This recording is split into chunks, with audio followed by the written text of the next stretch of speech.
Mas Manik ini juga Apnon ya katanya. Betul. Iya, luar biasa ya. Udah jadi ketua BEM, kemudian juga ikut demo kemarin ini harus banyak nih generasi-generasi seperti Mas Manik nih yang apa ya, yang benar-benar peduli sama negaranya. Nah ini ceritain dong Mas, kapan mulai Apnon, kemudian terus gimana sih di sana gitu? Apa yang Mas Manik dapat dari Apnon sendiri? Oke, ya. Jadi keputusan saya ikutan Abang None ini juga menarik ya, karena Abang None kan ada batasan usianya tuh terakhir 25 tahun. Karena usia saya udah 25 tahun pas. Jadi saya harus ikutan nih gitu. Okay. Kenapa menarik? Karena saya juga penasaran sebenarnya. Selama ini kan saya berada di luar sistem gitu. Yeah. Di NGO saya juga saya artinya ada di luar sistem. Gimana kalau saya mulai masuk tapi pelan-pelan? Nah caranya itu adalah dengan menjadi duta pariwisatanya sebenarnya, yaitu lewat Apnon. Jadi saya jadi mengerti nih sebenarnya pemerintah kayak gimana betul. Oh ada program ini. Oh mereka juga ternyata mempertimbangkan A, B, C, D, F, G segala macam gitu. Tapi lewat pariwisata dan ekonomi kreatif gitu. Nah akhirnya saya ikut. Saya maju di Abang None Jakarta Timur awalnya. Alhamdulillah sebagai wakil 1. Kemudian dikirim ke DKI Jakarta dan mendapatkan harapan 2 waktu itu. Jadi sangat bersyukur saya bisa terlibat banyak di Abang None karena di situ kami diberikan ruang untuk mengetahui program di DKI Jakarta ada apa aja.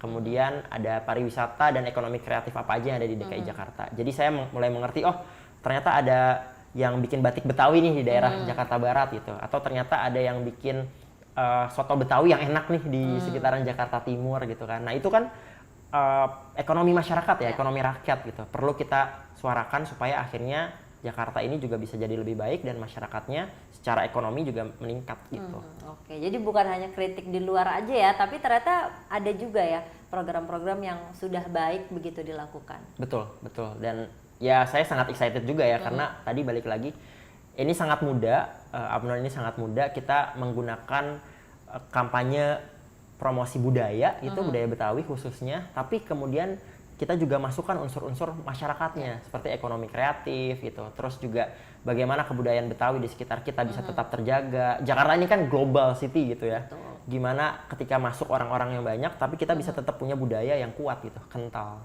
Itu sih Mbak. Ya memang kalau budaya itu kuat di suatu negara, nah negara ini juga bisa berkembang memiliki identitas yang kuat gitu keluarnya kan. Yes. Iya. Kebetulan saya juga penari Mas. Jadi jadi kalau soal budaya, aduh itu udah senang ya, darah daging deh kayaknya. Ikutnya tari apa Mbak dulu? Saya tari dari Sabang sampai Merauke. Oh semuanya ya? Keren. Semuanya saya pengen tahu juga kan cerita kebudayaannya gimana gitu. Bener, jadi kalau soal budaya mendarah daging sih kayaknya. Nice. Nah Mas Manik terakhir nih, nah bukan terakhir sih, maksudnya ini yang apa ya namanya, topik yang mau kita gali nih dari Mas Manik. Kan Mas Manik udah tuh dari demo BEM UI, kemudian juga udah Apnon. Nah sekarang nih menjelang 2024 yang juga kemarin rame di sosial media, ternyata Mas Manik ini mau nyalek ya? Betul. Nyalek dari Partai Perindo. Betul. Luar biasa. Aduh, ini pasti buat Mas Manik yang terbiasa mengkritik di luar pemerintahan, ini pasti lumayan berat kali ya? Atau malah ini menjadi semangat? Oke. Yang kedua justru. Yang kedua, justru menjadi semangat. Oke, gue masuk deh gitu ya. Gue pengen tahu nih gimana gitu ya Mas. Betul, iya begitu. Dan fungsinya legislatif juga kan sebenarnya dalam tanda kutip ya mengkritik juga kan. Yeah. Mengawasi lah gitu, mengawasi kebijakan atau program yang dilakukan oleh pemerintah. Nah, khususnya saya nyalek di DPRD DKI Jakarta, buat teman-teman semua, Dapil 6 Jakarta Timur, itu wilayah Cipayung, Ciracas, Pasar Rebo dan juga Kampung Makassar gitu. Nah, saya tertarik sekali kenapa? Karena ya tadi saya pengen mengerti sistemnya itu seperti apa sebenarnya berjalan. Kalau seandainya bisa dibuat ekosistem yang baik gitu, bisa jadi bentuk politik ini akhirnya lebih ramah sama orang-orang muda gitu. Orang-orang muda akhirnya paham bahwa oh kehidupan sehari-hari kita itu memang jelas nih harus terkait dengan politik. Jadi kita harus ikutan berpartisipasi buat ngebangun Jakarta, ngebangun Indonesia gitu. Nah itu yang kemudian jadi semangat justru buat saya. Saya punya latar belakang isu, ada isu kesehatan masyarakatnya dan ada latar belakang organisasi di BEM tadi gitu yang mengkritik segala macam. Menurut saya itu bisa jadi kekuatan justru bagi saya secara pribadi, strength saya untuk punya setidaknya ada integritas atau pegangan yang saya miliki gitu. Ketika bergabung dalam sistem, bergabung dalam legislatif ya, amin kalau terpilih gitu, akhirnya mengetahui prosesnya seperti apa, dan kritik yang saya bawa tuh dulu bisa saya bawa sampai MC gue di sini kan, dan barangkali bisa akhirnya jadi kebijakan yang lebih baik gitu.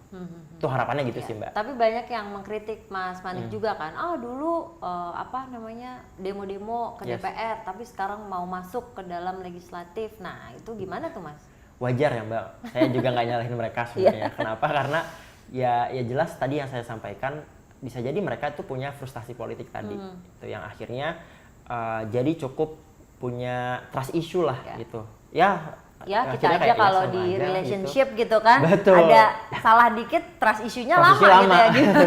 Apalagi ini udah dari tahun-tahun, dari 98 misalnya sampai sekarang pasti trust issue-nya kencang gitu kan. Nah jadi saya sangat mewajarkan, dan justru saya mengajak teman-teman semua yang tadi punya keresahan ini gitu ya ayo awasi saya gitu, kontrol kalau ternyata saya kemudian melakukan hal-hal yang akhirnya ini kan saya juga belum masuk sebenarnya ya sampai DPRD. Jadi harapannya juga tolong berikan kesempatan atau ruang, bukan cuma buat saya, tapi orang-orang muda sebenarnya, supaya mereka punya dulu nih, ada ruangnya dulu. Karena selama ini kan kita selalu bilang kalau kita nggak dikasih ruang juga betul, kan nggak pernah bisa dicoba dari dong. Luar terus. Betul, nggak pernah bisa dicoba gagasan kita, nggak pernah bisa dirasakan gitu. Makanya harapannya adalah justru dengan kritik-kritik yang disampaikan sama teman-teman itu bisa membuat saya semakin kuat dan makin sadar bahwa ya seperti inilah seharusnya kehidupan politik gitu. Kita harus menerima kritik, dan kritik itu kemudian dijadikan sebagai landasan kita menyampaikan aspirasi yang lebih baik gitu. Amin, semoga terpilih ya Mas. Amin, amin, amin. Nah udah kepikiran belum sih program-programnya apa nih? Kalau program kan kebetulan juga karena legislatif ya Mbak, pasti bukan eksekutif gitu ya program-programnya. Tapi yang jelas harapannya saya bisa punya semacam platform kebijakan gitu ya, yang memudahkan buat orang-orang muda ini akhirnya jadi paham dan mengerti, oh ternyata di DKI Jakarta ada program Jakpreneur namanya. Gimana nih buat UMKM bisa maju? Gimana nih kan orang muda apalagi di Jakarta, banyak ya orang-orang kreatifnya. Bisa nggak nih mereka dapat pelatihan khusus dari Jakpreneur gitu. Harapannya ini bisa tersambung dan tersalurkan juga buat mereka gitu. Kemudian fungsi penganggaran gitu ya yang nanti mungkin akan dilakukan. Saya pengen banget melihat bagaimana Jakarta ini punya keseriusan dalam aspek-aspek kesehatan dan lingkungan. Berapa banyak nih APBD dari DKI Jakarta yang akan dialokasikan untuk masalah kesehatan, untuk masalah lingkungan. Mas, akhir-akhir ini seminggu terakhir nih polusi di Polusi Jakarta udara, udah betul, paling parah nih katanya kan. Yes, itu dia Mbak. Jadi mungkin kita bisa lihat nanti dari APBD berapa yang seharusnya dialokasikan untuk kita fokus nih di transportasi umum gitu kan. Karena mayoritas warga di DKI Jakarta bahkan yang komuter itu adalah kelas pekerja yang menggunakan transportasi publik gitu. Makanya kita harus punya juga keberpihakan sama masyarakat kelas pekerja ini untuk dengan membuat transportasi umum yang lebih baik gitu. Salah satunya itu sih, banyak lagi sih sebenarnya kebijakan yang bisa sejauh ini udah ngobrol belum Mas sama konstituennya, apa sih yang sebenarnya dibutuhkan? Ya beberapa ya, kemarin pernah ngobrol sama orang-orang muda di warkop, di coffee shop.